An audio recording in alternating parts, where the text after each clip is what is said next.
Hey folks, Jimmy here, aka Palo the Dead. Welcome back to the channel and welcome to the final issue of Warhammer 40k Imperium magazine. As per usual, with all these videos, if you've liked them, hit the like button, subscribe to the channel if you haven't already, and of course drop me a comment down below. I love hearing back from you guys and it goes a massive way to helping out the channel too. Now, obviously this week we're on issue 90, the last issue of Imperium magazine. We have the awesome Necron Illuminor Xeris mini as well, which is absolutely fantastic. One of the coolest Necron units I think that you can get. Yeah, it's a brilliant mini to finish on. Obviously he comes with a nice chunky base as well, so he has a nice sizable base, so definitely really good stuff there. But a fantastic unit, genuinely one of the nicest units you can get for the Necron range in my opinion. Yeah, good stuff. I'm looking forward to building it whenever I get around to it, that is. But otherwise it's super good stuff, and obviously the magazine's going out with a bang. It's really good stuff to have such a cool mini as our final mini for 40k. And then obviously, because this is the last issue, if you are going to be sticking with 40k 10th edition is right around the corner. So if you've been enjoying it and you want more 40k in your life, keep an eye out for the Leviathan box set. I'm not going to lie, it's going to be a pain in the ass to get hold of. I can imagine what will happen is what happens with a lot of Warhammer pre-orders, that as soon as it gets released online, it's going to sell out. GW's website will have a kind of a queue system to get onto it over a few minutes. They will sell out pretty quick. It's not going to be a cheap box, in all honesty. And yeah, people are going to be disappointed. There are going to be people selling it on eBay for a lot more than what they buy it for, because, you know, scalpers have got a scalp apparently. And yeah, but otherwise, if you do get your hands on one, brilliant stuff. New good old Space Marines, new Tyranids, and loads of cool new features. Slight change to rule sets, which you can find out a bit more about that on good old Warhammer Community's website. But otherwise, it's going to be really good stuff. Now, before we go any further, obviously this magazine's been really good fun. I've enjoyed it. It's been my first real kind of foray into 40k. I've kind of dipped my toes every now and again and never really got very far, and this has been really good fun. But with that said, let's finally jump into this final issue.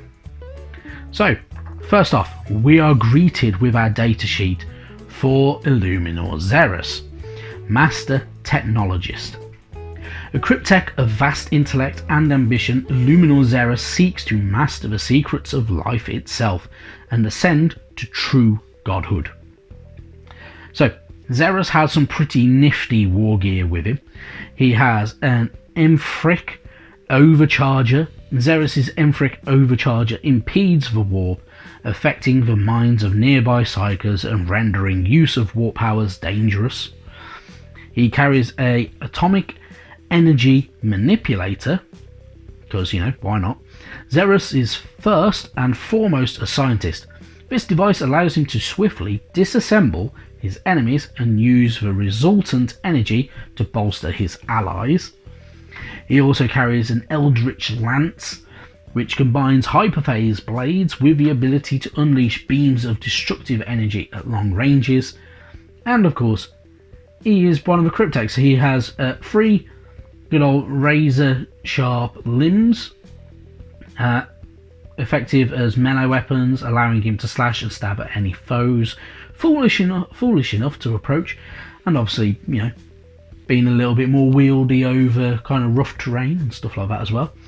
But yeah, an absolute, you know, nightmare fueled style good whole unit, a really cool one as well. So moving on, obviously you get to give him his usual battle record, so whether he's his mission and such like, entirely up to you how you want to utilise it. If you want to photocopy the sheet and use multiple, kind of, I don't know, make your own on Excel or good old spreadsheets on Google, and yeah, you can have a lot of fun with him. But a really cool unit. Then we have a relatively large, good old how to build guide. So this is going to be pretty cool. So this has a lot of little parts to it, so it's definitely worth keeping an eye on. You will get mold lines a few times, so yeah, try and trim them off as best as you can. My honest opinion, just gently go over with a really sharp hobby knife, and you'll be fine, or craft knife or anything like that. Lots of little bits to go through though, so pretty cool. It's gonna be an absolute unit to make. He is pretty damn cool. When you're done though, he's got some pretty nifty looking bits to him, and a fantastic unit as well, so really good stuff there. Then we get a how to paint guide. A how to paint guide obviously being very straightforward. It is up to you if you want to paint him in the box art style, or if you want to paint him up very differently to kind of blend in with your army. So I don't know, some people have gone with red Necrons and stuff like that and use red colours over certain parts. You could do the same with Illuminor Xeris.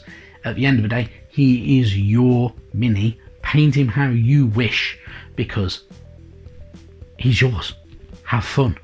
It's your model. There is no right and wrong with painting minis. It is down to you and you alone. Otherwise though, really cool stuff. The idea with weapon though is really cool stuff. It is definitely worth having a nosy at this. Now, I personally painted my blades up very differently. However, I will be following a similar pattern to get these guys the right way, because I like the way this looks. I think this looks really pretty decent. When the blade is done, it looks pretty badass, and works very well. So I will be following a similar kind of paint scheme for it, just to make it work. But otherwise, you know, you get to paint some nice gruesome bits. This paint section is massive as well, obviously, as you can tell. So there are lots of little bits of intricate detail to paint up, and this is where the trick lies. Take your time with it. Do not rush it. If you rush it, it will go wrong. You won't be happy with it. You can get a really good, almost parade ready mini just from this guide, no matter what. If you follow this guide, you'll get a really cool looking mini. If you want to go just tabletop ready, by all means go tabletop ready. If you want it to be armies on parade ready though, follow the guide, take your time, make sure your brushes are in good condition. If you need new brushes, you can always get them online. You can get them from Element Games, you can get them from Goblin Gaming, you can get them straight from GW, entirely up to you. If you want to spend a load of money, get them from Artis Opus, your choice. But take your time with painting it, because you can get something really spectacular out of it. And you know, all your hard work with all the painting guides has all come to this in the long run. So definitely worth having a very good take your time kind of moment. And then obviously once you're done, make sure you use your texture paint on the base, because you're going to want to fill in them gaps. If you have them, decorate it with some skulls. I'm not going to lie, a couple of skulls on there makes it look pretty cool. If you have them slightly under like jutting out pieces of rock, it can look pretty badass. Entirely up to you though at the end of the day, if you want to do that or not. But otherwise, pretty cool stuff. You can obviously always, if you wish to, put static grass on there. Entirely your choice. I personally like having a very Martian looking surface for the Necrons. I think it works very well with them, so I won't be doing that. But as I say, a couple of skulls underneath that jutting out rock piece can look pretty badass. But otherwise, really good stuff. Moving on, you've got your data sheet, so obviously a lot of new rules and kind of how to utilise Illuminor Xeris kind of tutorials, and how the Emphric Overcharger works against Psychers, which is pretty damn cool. And then you get your campaign. So the final campaign, the final mission. So your choice whether the Necrons have won or the Space Marines have won and the Imperium of Man. The way this works though is you're using 85 power for the Necrons, 100 power for the Imperials. Your choice how you want to go about doing it, and it's all about pylons as well, and having your centre of battlefield and controlling markers. So good stuff there. Now, we'll move on to the final page, but obviously there's nothing new to come out. There is just a congratulations, you have completed the Warhammer 40,000 Imperium collection and taken your first steps into the wider world of the Warhammer hobby. An exciting future of collecting, painting and gaming awaits. So, that's it from the last page. My impressions, 40k Imperium magazine has been really good. Obviously it's gone on for a very long time, 90 issues, so over 90 weeks, roughly about 91 weeks in total it should have been, is of quite a long time, a year and a half worth of collecting this magazine. It's been good, it's been really good. There's been some really good units in there, there's been some awesome bits of kits, there's been lots of good lore, history, data, loads of little bits and pieces that if you didn't know them are really cool.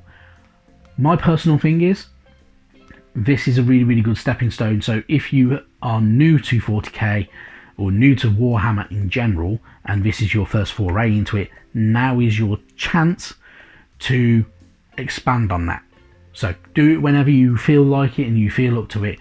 Pop into your local Warhammer store, go on to gamesworkshop.com, go to goblingaming.com, go to elementgames.com, which there is a link in the description down below. But otherwise, really cool stuff. Pick out the army you want to paint. So if you are happy to stick with Space Marines, stick with Space Marines. Obviously, there is Warhammer 40k 10th edition coming up in very near future where new Space Marines are coming. There is the Tyranids if you want to move on to a more alienistic race. You can stick with the Necrons. There are more Necron units you can get. You didn't get everything in this pack, so there are more things you can collect. Or you can go for a different race altogether. So if you enjoyed the Adeptus Sororitas, by all means, nip out there, get yourself some new Adeptus Sororitas like I have, and you can enjoy them. If you liked the Adeptus Mechanicus and you want more of those weird cyborg metal men, then there's a few of them as well, and some of them are really nice units. Otherwise though, you can go for things like the Leagues of Votan, you can go for the Eldari, you can go Space Wolves if you want to kind of stick with Space Marines but you want something with a twist. You could go with hundreds and hundreds of different units. You can go with the Tau if you want to. You can go Orcs if you want something that's completely and bonkers and everything like that. But otherwise, you have a wealth of kind of experience already within the game, and now it is down to you and how you want to utilize it. Alternatively, you can go towards the Age of Sigmar, you could go towards Horus Heresy, you could go for Necromunda, you could go for Kill Team, you could go Blood Bowl. It's entirely up to you. Really good stuff. You are welcome to the hobby.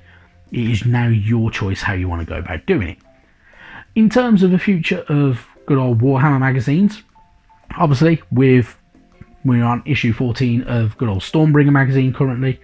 That's going to go on for another, we have 76 more issues of that minimum to go through. That's going to be really good stuff. So if you're an Age of Sigmar fan, that's going to be brilliant for you. If you want to stick 40k, obviously 10th edition's around the corner. I personally think there will be a 10th edition magazine. I reckon 12 months-ish, maybe a bit longer, probably about 60 weeks to 12 months, well, 12 to 18 months. I reckon after good old 10th edition has launched, there will be a new Warhammer 40k magazine. I obviously don't know this for definite, but I think there will be. I have that weird feeling. So obviously we will get new Space Marines, we'll get Tyranids. Personally, I think we'll have an extra unit. We'll get, I don't know, Gene Stealer cults for instance, and we'll get something to go with the Imperium. I believe it will be something different that can ally with them. I believe it would be, I don't know, the Tau or the Eldari, or we will get just shed loads of Space Marines. Either way, it's going to be really, really good fun if it does come along, but who knows. With that said, thank you very, very much for watching these videos. I hope you stick with the channel. By all means, Stormbringer magazine if you want to check out those videos. There will be more content coming to the channel, so there are new things in the pipelines and we'll see how they go. But otherwise, thank you very, very much for watching. I will see you when I see you. Bye bye now.